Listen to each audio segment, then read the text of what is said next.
Welcome back to Heroes and Villains HQ. Today we're going to be checking out and reviewing a new Marvel Legends figure from X-Men 97, Emma Frost. In this review, we're going to take a look at the paint details, sculpt, accessories, and of course articulation to help you determine if this Emma Frost figure is worth the $27.99 price tag and if it's another great entry to the X-Men 97 line of figures. If you enjoy Marvel and Marvel Legends reviews, be sure to hit the subscribe button down below. But let's jump in.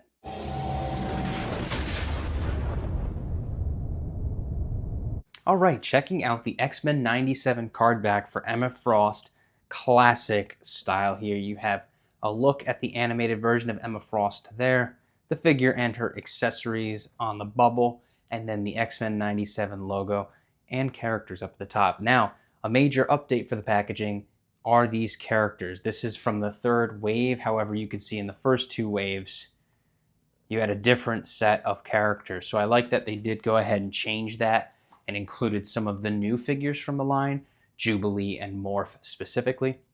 And then on the back, again, a nice look at the figure and a checklist for the figures from this wave. Logan, Jubilee, Morph, Emma Frost, Cable, and Sunspot. So let's crack her open. All right, taking a look at Emma Frost out of the package here.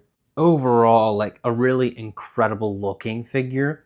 I'll tell you, I had a lot of trouble getting her to stand up. That I reverted to using one of my plastic stands for my displays just to showcase her during this review. I have no idea how to get her to stand up straight without falling either forward or backwards. So if you have this figure and you know how to get her to stand up straight, please let me know in the comments down below. But let's go ahead and take a closer look, starting with the accessories. First off, you do have this very nice swappable head. With her kind of hair blowing in the wind, so you're going to be able to change those out.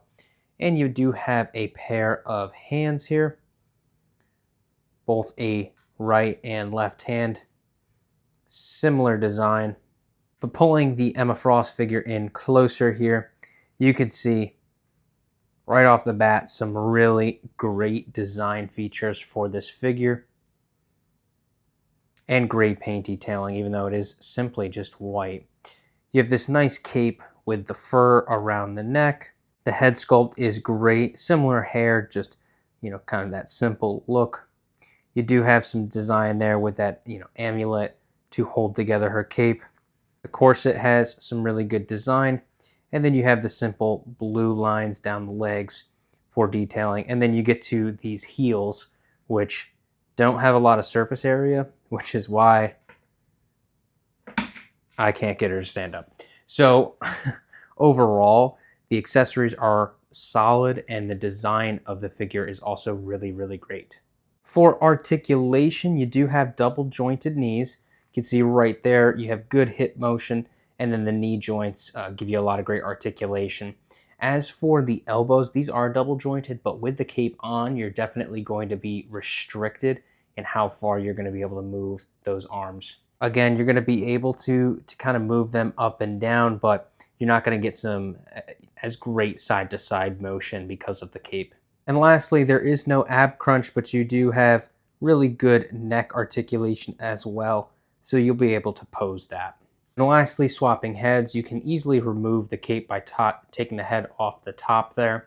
And you just have the overall solid sculpt of the Emma Frost figure. So overall, very pleased with how the figure looks and how it's designed. But again, that posability aspect is just, it's tough because of how difficult it is to make her stand. However, if you do have any sort of display stand, you will be able to get her into some better poses. So even with the cape on, you're going to be able to pose her pretty well, especially in the legs. But again, the shoulders are very restrictive. But again, let me know in the comments down below if you're having difficulty with this figure or if you know how to get her to stand up straight.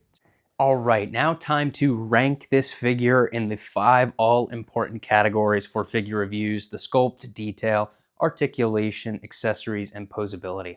Starting first with the sculpt, I'm going to give this section 4.5 stars. The sculpt is great. Without a doubt, the corset, the cape, the extra head mold, all really great sculpting.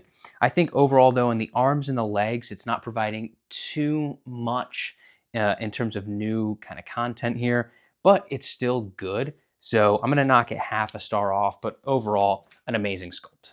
For the detail of the figure, I'm gonna give this category 5 stars. Yes, it is just a white and skin colored figure. However, the detailing is fantastic. The coloring in the corset looks great. The lines down the legs, the cape especially is amazing. And again, those two head molds, really great sculpt and details throughout the hair and the face. So very pleased with the detailing of this figure. It's simple, but super, super accurate. For the articulation, I can't knock it too much for the cape. It has the double jointed elbows and knees, so those are amazing. You really can't upgrade any further off of those. The thigh breaks are good. The bicep swivels are good. Of course, no butterfly joints. I'm not sure this figure needs it. However, the feet are definitely tough. The high heels, as I said, low surface area, and it's tough to pose. So the articulation there, it's not great. For accessories, I'm also going to give this 4 stars. For a Marvel Legends figure, it's great. It's got 2 swappable hands and a swappable head. The only reason I'm knocking it down a point is when you compare it to the other X-Men 97 figures released, it has less. I would have loved to see some sort of frost effect or something of the sort, some sort of thing that could go on her hand to showcase some of her powers. Would have loved to see that. But unfortunately it was not included, just the hands and head. So again, 4 stars. It's great for what it has, but would have liked to see just maybe 1 extra accessory. Now, Poseability, I'm really gonna knock this 1.5 stars. Obviously, the cape is accurate, and I love it from a sculpt and detail perspective.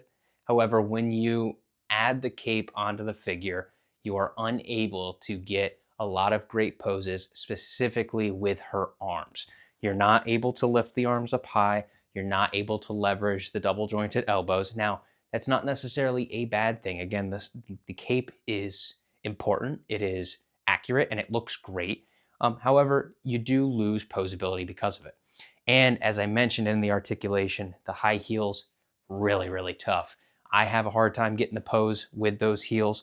If you guys are able to get some poses, let me know your tips and tricks. But for me, 1.5 stars on the posability front. So the final score for the Emma Frost figure is a 19 out of 25. So Emma Frost is yet another great entry in the X-Men 97 line. Now, is this one of my favorite figures? No. Figures like Gambit and Rogue definitely take the cake over Emma Frost. But I think a 19 out of 25 score is fantastic. And if that's one of the lower scores in the X-Men 97 line, that's a great score overall. So very, very happy with this figure. I would recommend picking it up. I definitely recommend picking it up, as well as a lot of the other X-Men 97 figures. There really hasn't been a miss yet. Just fantastic lines and 2-packs so far. And rumor is we're going to get a 4th wave of X-Men 97 figures early on in 2026. So fingers crossed that the rumor is true, so stay tuned for that. So thank you all so much for watching this video. I hope you enjoyed the review and the new format for these videos.